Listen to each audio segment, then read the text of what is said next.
Hello, പുതിയ വീഡിയോയിലേക്ക് സ്വാഗതം. ഇന്ന് നമ്മൾ ചക്കപ്പപ്പടം ഉണ്ടാക്കുന്നത് എങ്ങനെയെന്ന് നോക്കാം. ഞാനിവിടെ മൂത്ത ചക്ക എടുത്തിട്ടുണ്ട്.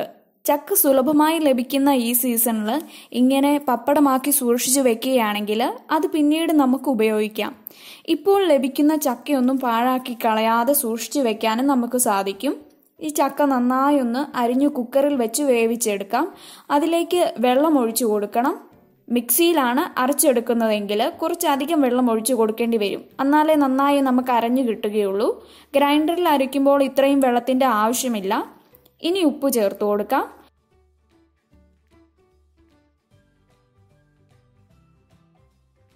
അതുപോലെ മഞ്ഞൾപ്പൊടിയും ചേർക്കാം. ഞാനിവിടെ ഒരു 4 വിസിൽ അടിക്കുന്നത് വരെയാണ് ഈ കുക്കർ വെച്ചിട്ടുണ്ടായിരുന്നത്. അത് ഓരോ ചക്കയുടെയും വേവ് അനുസരിച്ചിരിക്കും. ഇനി ഇതൊന്ന് തുറന്നു നോക്കാം.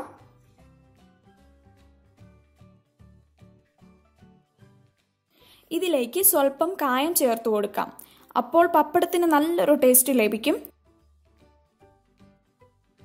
കുറച്ച് ജീരകപ്പൊടിയും കൂടെ ചേർത്തിട്ടുണ്ട്.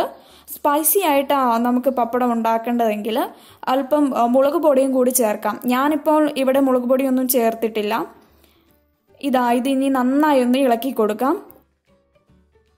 ഇനി ഈ മിക്സിയുടെ ജാറിലേക്ക് ഇട്ടൊന്ന് അരച്ചെടുക്കാം.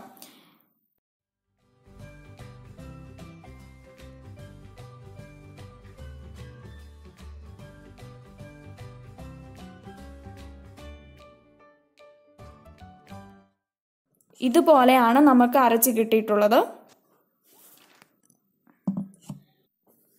ഇനി ഇതുപോലെ ഒരു പ്ലാസ്റ്റിക് ഷീറ്റിൽ പരത്തിയെടുക്കാം.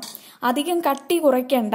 അപ്പോൾ നമുക്ക് അതിൽ നിന്ന് ഇങ്ങനെ അടർത്തിയെടുക്കാൻ അല്പം ബുദ്ധിമുട്ടാകും.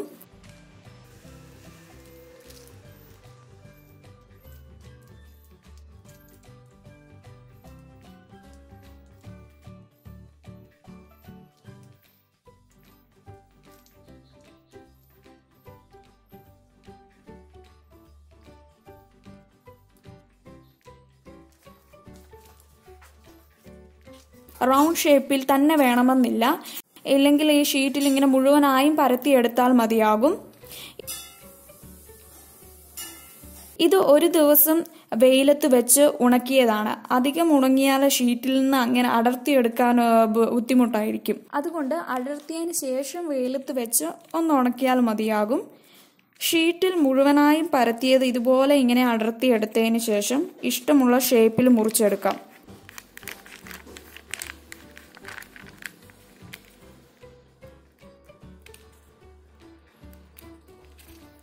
ഇതിപ്പോൾ 3 ദിവസം വെയിലത്ത് വെച്ചിരുന്നതാണ്.